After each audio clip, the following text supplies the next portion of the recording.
Hello, public. I'm here with Marco, founder of the Morristown Uke Jam, sometimes known as MUJ. Firstly, why do you call it MUJ? Or is it MUJ? Did you name it after a favorite cat, perchance? No, that's the initials of the Morristown Uke Jam. Spell it. Morristown Uke Jam. MUJ. Morristown. Yes. Good. Then uke. Spell it. UKE. Got it. Now jam. JAM. Morristown Uke Jam, also known as MUJ. No, that's just the initials. Morristown Uke Jam. MUJ. Oh! Morristown Uke Jam. MUJ. I see. Also, we don't really call it MUJ. MUJ, then. No, we don't call it either of those. Are you sure? I'm pretty sure, yeah. Well, I've seen MUJ, MUJ, displayed all over your online materials. It's right there. So there must be someone involved with your society that calls it MUJ. I suppose perhaps, but I don't think I've ever heard anyone say that out loud. Other than me. Other than you, yes.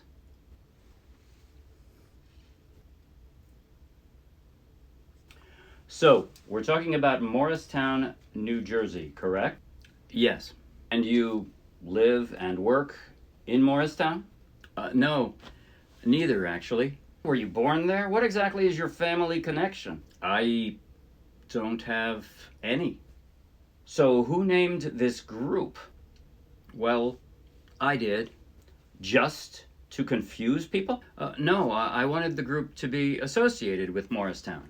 I wanted people to hear the name or see the name and know something special was going on in Morristown. Even though it's not. You are a flibbertigibbet, aren't you? No. Nearly all of our events are in Morristown, New Jersey. Why? Because Morristown is cool. It's full of history and culture and music. And the coolest place in Morristown is the Morristown Green, where all this started. But once again, why Morristown? Mostly because of the Green. I was driving into the city, New York City, once or twice a week to play music with my friends. In the warm weather, we played outside every Tuesday in Madison Square Park. One time on the drive back, I realized I have a bunch of musical friends right here in New Jersey, and if I started playing here, maybe they'd join me. So I sent out an email telling them I'd be playing on the Morristown Green every Wednesday evening that summer, and if they'd like to join me, that would be great. And did they? Sometimes. That first summer, that was 2012, 10 years ago, I played alone probably half the Wednesdays, and one or two friends joined me perhaps every second week. So, I guess you felt like a loser. Oh, not at all. I just sat on a bench and played music. Wasn't that lonely or awkward? Not at all. That's what I love about the Green. All of life happens here. I just walked up, sat on a bench, and started playing. People would sit nearby with their coffee or sit and chat with a friend, and I'd be their background music. Did you sell tickets or put out a hat? No, never. I wasn't trying to make money. I just wanted to play music. But people did listen. Dog walkers, toddler walkers, the homeless, especially the homeless. Lots of them are alcoholics or addicts or mentally ill. They have pretty grim lives. And when somebody comes and gives them live music, well, I didn't have to be good. I was still a break from their boredom. So people gathered even though you weren't good, and even when you were playing all by yourself. More people gathered when I was alone, actually. When I play alone, I generally don't stop. I just play for 2 or 3 hours, one song moving into the next. When I'm playing with friends, we chat, or we talk about the songs, or we decide what we're doing next. When there are lots of us, we all need to find the music, or pass it out, or get ourselves coordinated. There's lots more lag time between the songs. And people leave when you aren't playing? I've found that to be true, yes.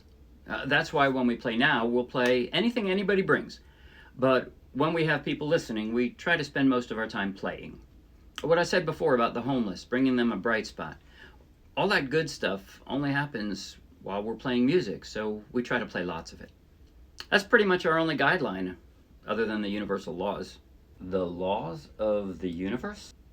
No, the universal laws of ukulele. The universal laws of ukulele. Are these like the laws of Morristown or the laws of physics? Neither. I suppose they're more like universal truths, really, but they're the foundation for everything that happens with the Morristown Uke Jam.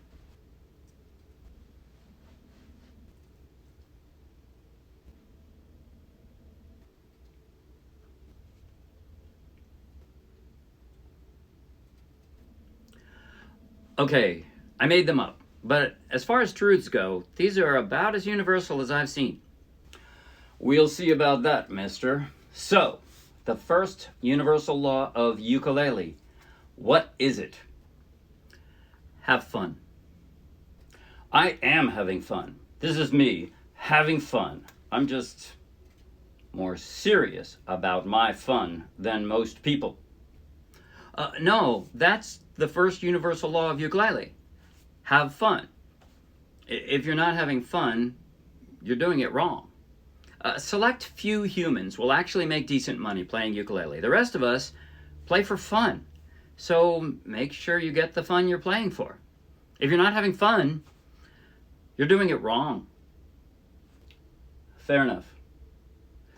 The second universal law of ukulele? Be nice. I am being nice. This is me being nice. You wouldn't want to see me when I'm not being nice. No, that's the second universal law of ukulele. Be nice. If you're not being nice, you're doing it wrong.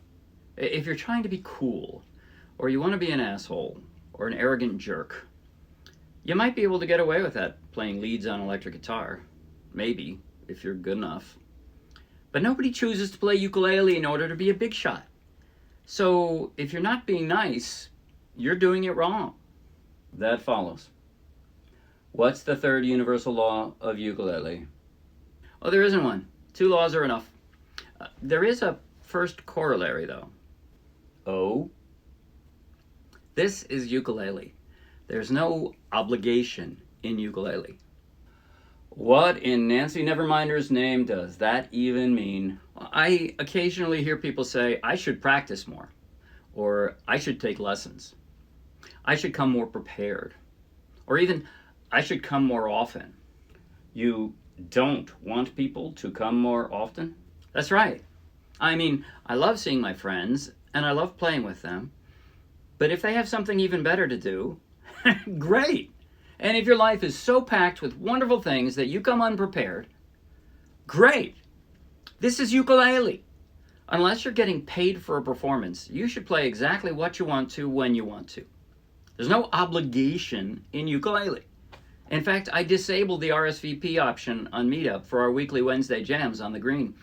This is a guilt-free activity. I don't want someone to worry about promising to come and bailing at the last minute. There's no need to let anyone know. Just come if you want. Maybe bring a ukulele, some music, a music stand. But if you find yourself in the neighborhood, just stop by. There's always someone there with an extra instrument.